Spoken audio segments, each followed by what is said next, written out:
आइए सुनते हैं मुंशी प्रेमचंद्र के द्वारा लिखी कहानी पागल हाथी।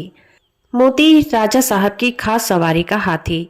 यूं तो वो बहुत सीधा और समझदार था, पर कभी कभी उसका मिजाज गर्म हो जाता था और वो आपे में नहीं रहता था। उस हालत में उसे किसी बात की सुधि नहीं रहती थी।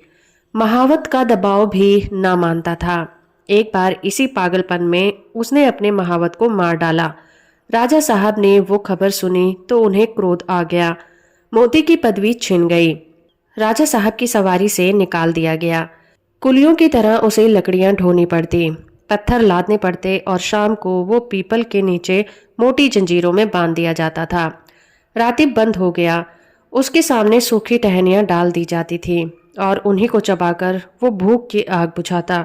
जब वो अपनी इस दशा को अपनी पहले की दशा से मिलाता तो वो बहुत चंचल हो जाता था। वो सोचता, कहाँ मैं राजा का सबसे प्यारा हाथी था और कहाँ आज मामूली मजदूरी कर रहा हूँ। ये सोचकर जोर जोर से चिंघाड़ता और उछलता। आखिर एक दिन उसे इतना जोश आया कि उसने लोहे की जंजीरें तोड़ डाली और जंगल की तरफ भाग गया। थोड़ी ही दूर पर एक नदी थी। मोती पहले उस नदी में जाकर खूब नहाया, तब वहां से जंगल की ओर चला। इधर राजा साहब के आदमी उसे पकड़ने के लिए दौड़े, मगर मारे डर के कोई उसके पास न जा सका। जंगल का जानवर जंगल में ही चला गया।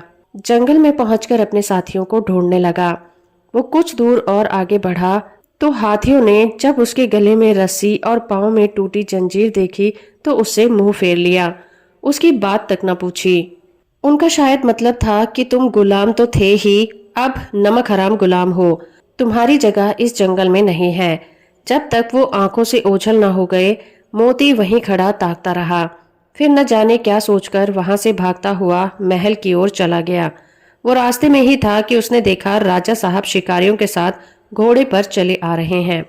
वो फौरन एक बड़ी चट्टान की आड़ में छिप गया। तेज धूप थी। राजा साहब जरा दम लेने के लिए घोड़े से उतरे। अचानक मोती आड़ से निकल पड़ा और गरजता हुआ राजा साहब की ओर दौड़ा। राजा साहब घबराकर भागे और छोटी सी झोपड़ी में घुस गए। जरा देर बाद मोती भी पहुंचा।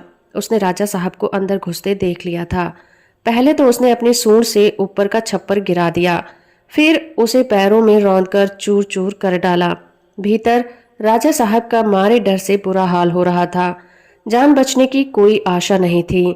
आखिर कुछ न सूझी तो वो जान पर खेलकर पीछे दीवार पर चढ़ गए और दूसरी तरफ कूदकर भाग निकले। मोती द्वार पर खड़ा छप्पर रौंद रहा था और सोच रहा था कि दीवार कैसे गिराऊं। आखिर उसने धक्का देकर दीवार गिरा दी। मिट्टी की दीवार पागल हाथी का धक्का क्या सहती। मगर जब राजा साहब भीतर न मिले तो उसने बाकी दीवारें भी गिरा दी और जंगल की तरफ चला गया। घर लौटकर राजा साहब ने ढिंढोरा पिटवा दिया कि जो आदमी मोती को जीता पकड़कर लाएगा उसे 1,000 रुपया इनाम दिया जाएगा। कई आदमी इनाम के लालच में उसे पकड़ने के लिए जंगल गए, मगर उनमें से एक भी नहीं लौटा। मोती के महावत के एक लड़का था, उसका नाम था मुरली। अभी वो कुल 8-9 बरस का था। इसीलिए राजा साहब दया करके उसे और उसकी माँ को खाने पहनने के लिए कुछ खर्च दे दिया करते थे। मुरली था तो बालक, पर हिम्मत का धनी था।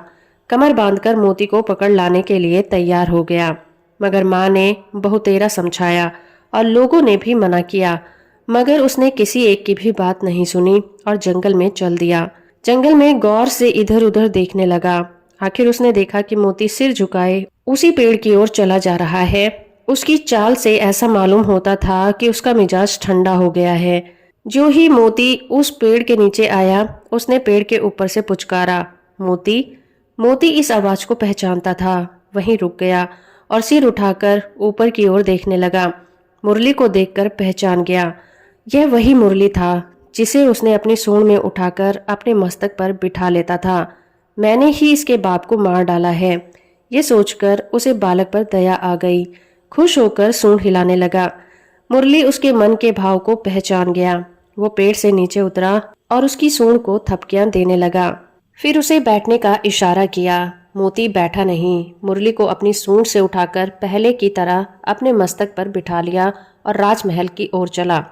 मुरली जब मोती को लिए हुए राजमहल के द्वार पर पहुंचा तो सबने दांतों उंगली दबाई। फिर भी किसी की हिम्मत नहीं होती थी कि मोती के पास जाए।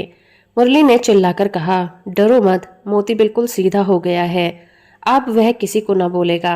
राजा साहब भी डरते डरते मोती के सामने गए।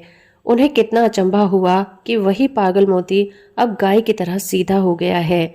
उन्होंने मुरली को 1000 रुपया इनाम तो दिया ही, उसे अपना खास महावत भी बना लिया और मोती फिर राजा साहब का सबसे प्यारा हाथी बन गया।